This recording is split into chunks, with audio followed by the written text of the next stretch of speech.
Hermanos, este segundo domingo del tiempo ordinario es como un destello todavía de la Navidad. Tenemos el otro cuadro que nos faltaba, el de la Epifanía.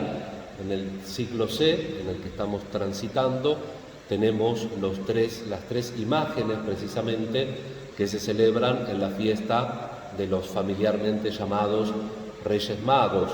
La antífona de la liturgia de las horas, que la liturgia de las horas son textos muy antiguos que ha conservado la liturgia. En la antífona del cántico evangélico de las segundas vísperas dice: hoy Jesús se manifiesta a los reyes, hoy Jesús es bautizado en el Jordán, hoy el agua es convertida en vino.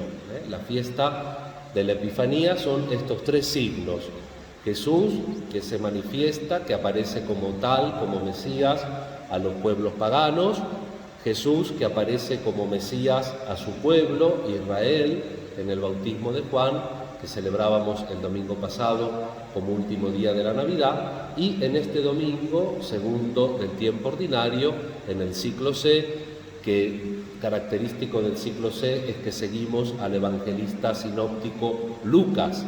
Pero para que quede, como les digo, el cuadro completo y recordando los libros litúrgicos anteriores al concilio, se pone este domingo esta lectura de Juan, con la teología densa. Juan, todas las palabras que pone Juan las pone por algo. Aún el pasar, una de las explicaciones, podríamos comenzar la homilía por distintos lugares. Una de las formas, por ejemplo, de comenzar la homilía de hoy es lo que dice el mayordomo. Sin saber nada de nada, le dice al novio: pero ¿cómo? El mejor vino va primero, no va último. Primero va el mejor vino. Y de ahí podríamos partir. Es decir, todo lo que está en el relato de Juan tiene una densidad tremenda. Y esto de los días, el Evangelio de Juan nos recuerda que es una nueva creación. Por eso el Evangelio comienza como el Génesis. El Génesis en hebreo dice Bereshit bara Elohim. Bereshit quiere decir al principio, al comienzo, en el inicio. Esa expresión Bereshit en griego se traduce por enargé en hologos, va a decir Juan. En el principio existía el logos, la palabra. Y después de ese prólogo que es densísimo, también Juan va haciendo una sucesión de días, va contando los días porque es la semana de la nueva creación. El primer día es cuando predica Juan Bautista y dice que hay uno que es más grande que él. Al otro día dice que pasó Jesús y Juan dijo: ese es el Cordero de Dios que quita el pecado del mundo. Al otro día la conversión, el descubrimiento de Natanael. Tercer día. Al otro día, dice el Evangelio, Jesús se pone en camino a Galilea. 4 días tenemos. Y hoy dice, en griego diría: Kaitejemera tetrite, gamos egeneto, canas tes Galilayas. Al tercer día hubo unas bodas en Caná de Galilea. Al tercer día se dice desde el inicio, por lo tanto no hay que contar 3, sino que hay que contar 2. 4 más 2 son 6. 6 días. ¿Qué hizo? ¿Se acuerdan que el Génesis tiene 2 relatos de la creación? Porque como no quiere ser un libro de historia, ni de geografía, ni de cosmografía, entonces no tiene problema, quiere transmitir una verdad de Dios y la cuenta con 2 relatos. En el relato de los días, en el 6º día, Dios crea al hombre, varón y mujer, en hebreo, ish, varón, isha, varona, la misma raíz, varón y varona los crea. Y entonces, acá Jesús, el Verbo encarnado, que ahora se manifiesta como un vino, 30 años que estuvo oculto. Nosotros a veces creemos que tenemos que decir palabras tan importantes. Estamos en un mundo nuevo. Tenemos alumnos que corrigen a los profesores. ¿Y dónde estudiaron los alumnos? En Wikipedia. Tenemos, y esto lo digo con la conciencia de que tenemos que somos muy, es decir, la corrección fraterna hay que ejercerla con el sacerdote, pero primero hay que haber usado la cabeza para reflexionar. Pero también tenemos laicos que nos vienen a decir a nosotros lo que tenemos que hacer. te vienen a explicar liturgia, te vienen a explicar derecho canónico, y uno tiene que estar preparado para todo, porque ahora la modernidad es eso. Y Jesús, que era el Verbo encarnado, no tenía prisa por hablar, no tenía prisa por corregir. 30 años, ahora también Cristo es un vino añejado. El mejor vino se manifiesta en el Hijo del Hombre, que viene para que nosotros encontremos un sentido a nuestra humanidad. Y por eso el primer milagro completo, taumaturgia, es la acción de hacer milagros en griego. Pero esta palabra San Juan no la utiliza en el Evangelio.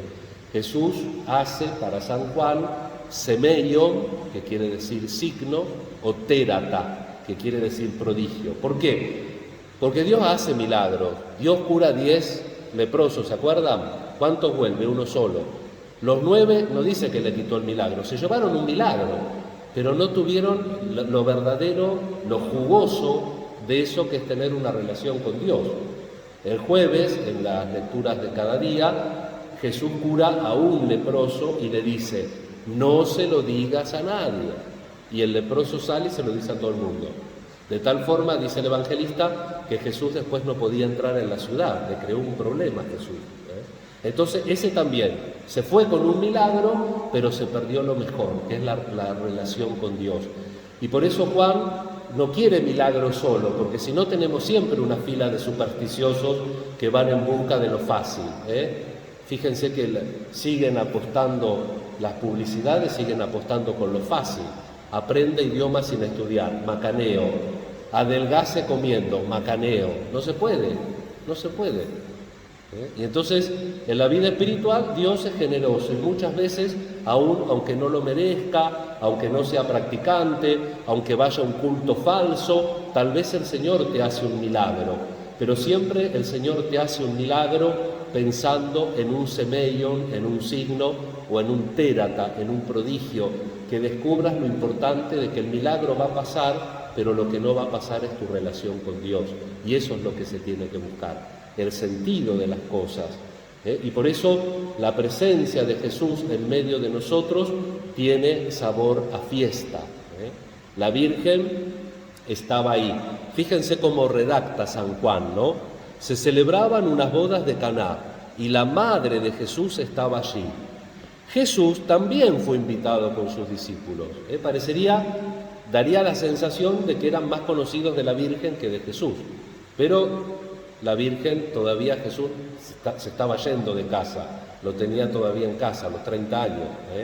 Entonces, si tengo que ir a una fiesta, mira, tengo a mi hijo que está buscando a los discípulos y que vengan todos, como se hacía en esos pueblos.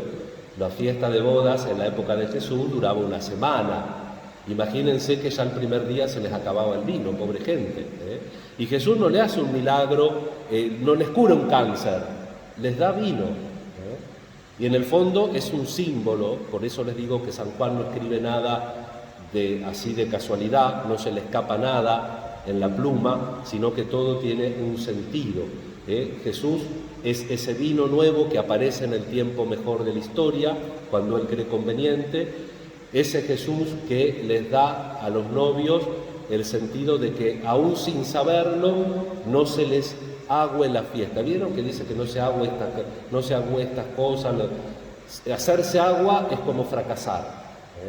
Entonces el Señor quiere que nosotros no fracasemos, pero que sepamos que todavía estamos en un mundo que necesita la salvación y que por lo tanto necesita el vino nuevo de la gracia, del sentido de Dios que Jesús nos vino a traer.